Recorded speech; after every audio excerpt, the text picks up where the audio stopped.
È un bel personaggio. A forza di esibirmi sono diventata quasi brava. È così che arrivano le prime interviste in televisione, i followers, il fidanzato da copertina. Ciao, come stai? Ciao. Tutto bene? Ti fa male la spalla, poverino, mi spiace. Vabbè dai, dopo ti faccio un massaggino. Ora mi fai finire l'intervista. Va bene, vado a fare una doccia. Ciao.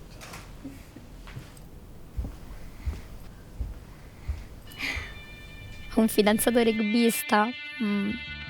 Niente contro la categoria, ma non è l'aspetto quello che mi interessa. Non so se esiste l'amore vero, però non ho bisogno di un principe che venga a salvarmi. Voglio continuare a suonare, cantare, magari farlo in due potrebbe essere divertente. Scrivere i miei pezzi, farmi conoscere, poter dire quello che mi passa per la testa.